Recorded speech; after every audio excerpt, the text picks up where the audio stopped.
Willie D Live. What's up, family? The Cleveland Browns have a quarterback dilemma. They have three quarterbacks. Quarterback number one, Joe Flacco, the veteran. Quarterback number two, Dillon Gabriel, his backup. And quarterback number three, Shedeur Sanders, my favorite. Here's the dilemma, at least for Shedeur.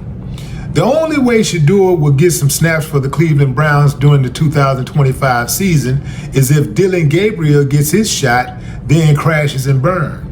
Even then, the team might ride Dillon out until the end of the season and our quarterback for him to compete with in the 2026 NFL draft. Remember, the 2025 NFL draft saw Shedeur slip from the first round all the way down to the fifth round and the 144th pick. Yeah, they did my boy dirty, man. The cold part is, Shedeur isn't guaranteed a shot at all, now or in the future. He clearly isn't in the aftermath of his historic draft slide, but the guy in front of him isn't even guaranteed a shot over the next month as the Cleveland Browns take on the Green Bay Packers, Detroit Lions, Minnesota Vikings, and the Pittsburgh Steelers. Cleveland may stick with Joe Flacco during the tough stretch because those are some formidable teams. If Joe Flacco can go 2-2, he may save his job. And if he goes 2-2, these guys may not play at all. You know, the backup, well, he may get some reps in, but Shedeur ain't gonna get no reps. That's a lot of sitting on the bench for a guy who's been a starter all his life. And check this out, fam. Shedeur had an opportunity to move up in the ranks.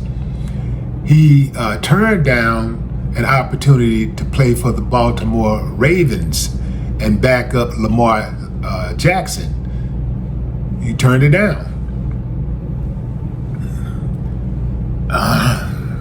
I don't know if I would have turned that down, fam, because where you gonna go where you can start immediately in the NFL?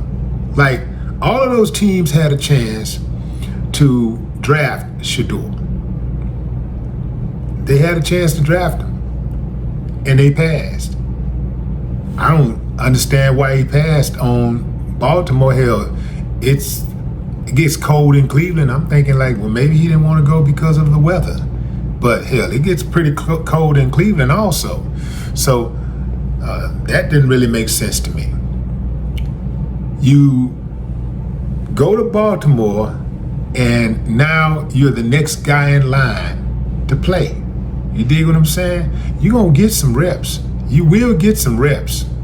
He's gonna get some reps.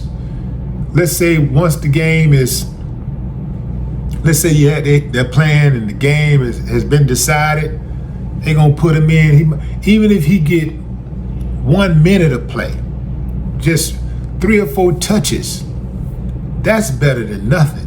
That's better than just sitting on that damn bench. I don't know what he was thinking about with that one. You know, I think I would have took that chance. I don't think I would have rolled the dice. Not the way that these people are trying to handle him. I would have went out there, because you got to think, quarterbacks get injured all the time. They always getting injured.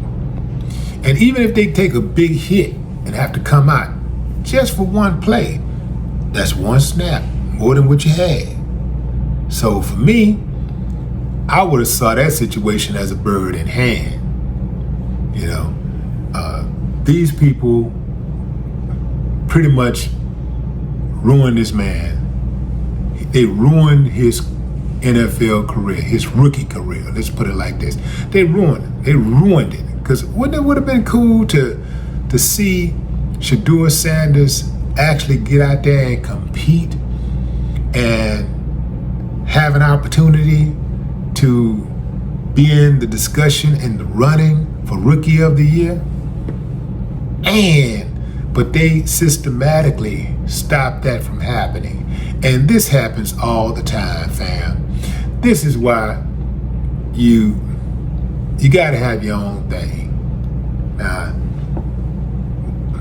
when I say you, I mean we. can't stand the NFL. I have extreme vitriol for the NFL. Yeah, I don't like them, man. I don't like none of them. I don't like the commissioner. I don't like the owners.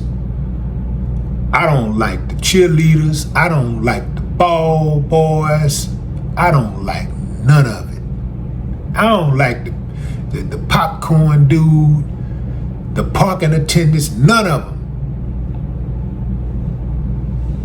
Man, the last few years, after Kaepernick went through what he went through, it really exposed the NFL for being, that good old boys club. It really exposed them. And I can't unsee it, fam. When you listen to how the Texans owner was talking, he compared the players to being in prison. He said you can't have the inmates running the prison, meaning that you can't have the players running the NFL, because Kaepernick took a knee and they felt like they had to teach him a lesson. So they blackballed him.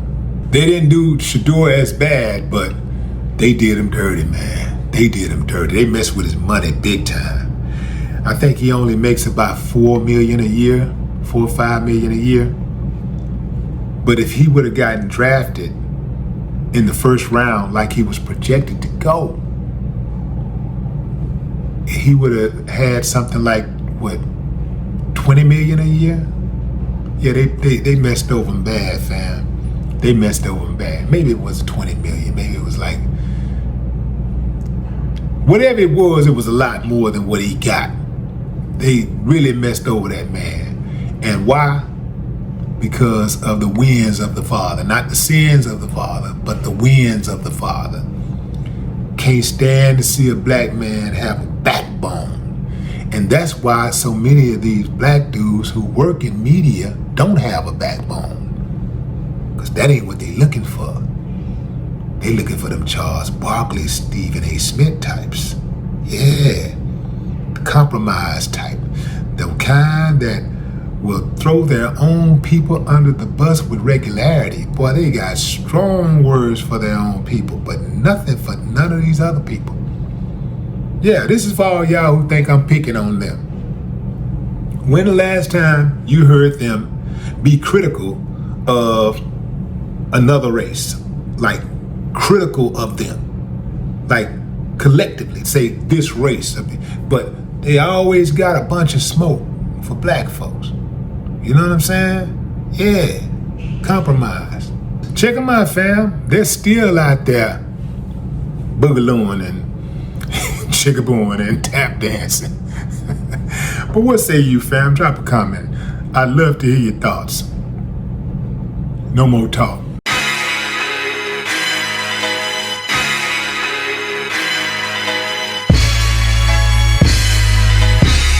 Where do we go from here? How did we get this way? How do we get this way? How do we go back to yesterday?